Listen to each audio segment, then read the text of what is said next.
Cuando un científico o un técnico habla o escribe su área de conocimiento, no usa una lengua distinta de la que emplea cuando habla de asuntos cotidianos.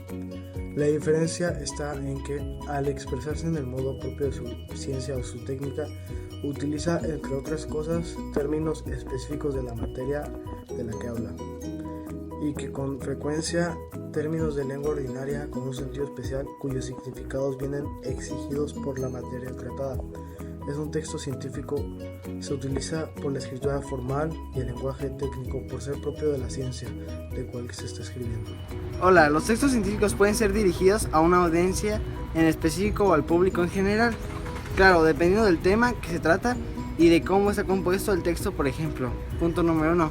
Si se trata de un texto en el que las palabras no son muy rebuscadas, por ejemplo, la definición de alguna ciencia o el significado de alguna palabra como un verbo o un objetivo, no es dirigido a la audiencia en específico, sino a una audiencia en general. Así aclarando dudas y dando algunas explicaciones del tema.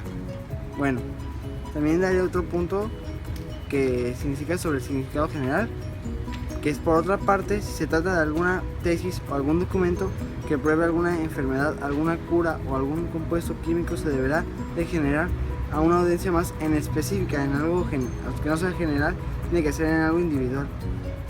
Los textos científicos se pueden encontrar en distintos medios, como por ejemplo en revistas sobre algún tema tecnológico o científico, en libros o enciclopedias basadas en algún tema similar, entrevistas o programas o en cualquier blog de internet en el que se discuta o se hable sobre un tema en específico, ya sea sobre alguna ciencia o alguna tecnología. Dependiendo del medio por el que se hable del tema, será la audiencia a la que esté dirigiéndose el autor. Por ejemplo, si se habla en algún blog de internet o en alguna revista, será dirigido a un público en general, mientras que en las enciclopedias o en libros especializados el autor se dirigirá a personas con previo conocimiento sobre el tema. Texto científico.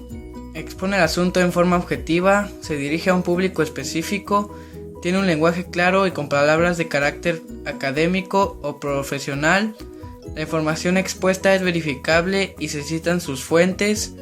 Se centra en el tema principal sin profundizar en temas relacionados. Mientras que un texto literario, por ejemplo, intención comunicativa estética. Con ello lo que queremos decir es que su función es crear una obra de arte, de ahí que su finalidad sea artística y no sea práctica. Mundo propio, ya sean reales o no los referentes que utiliza el escritor, desarrollar un mundo en el que se meterá de lleno el lector cuando comienza a leer aquellos. Originalidad.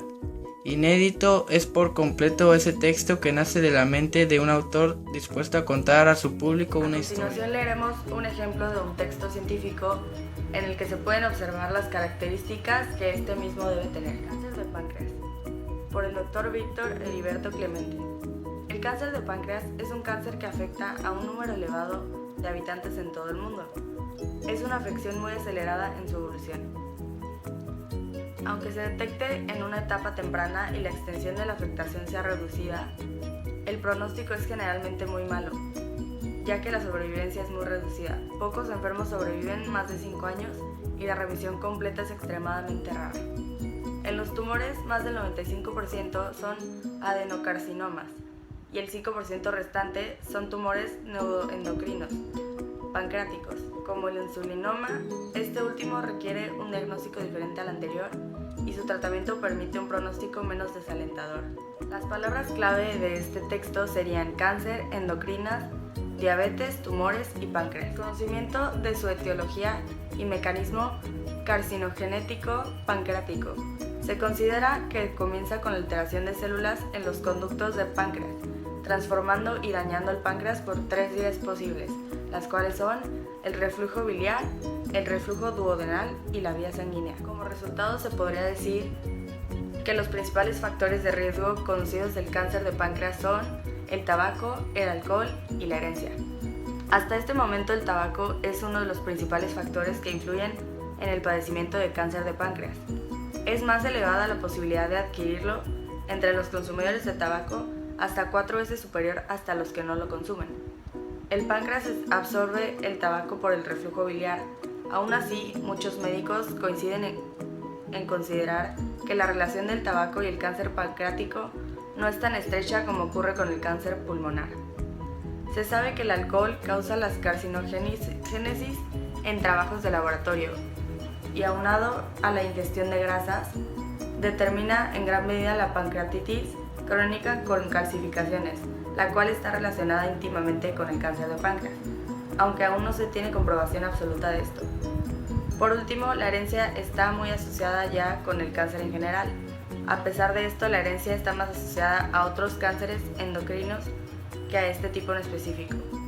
En el texto que acabamos de leer, podemos observar algunas de las características que posee un texto científico, por ejemplo, el de la argumentación. Este texto posee argumentación ya que tiene varias posibles razones por la cual se crea o se origina el cáncer de páncreas. Discute por qué creen que puede ser por causa del tabaco, del alcohol o por causas hereditarias, y presentan argumentos sobre cuál es la razón más probable por la que se presenta este tipo de cáncer.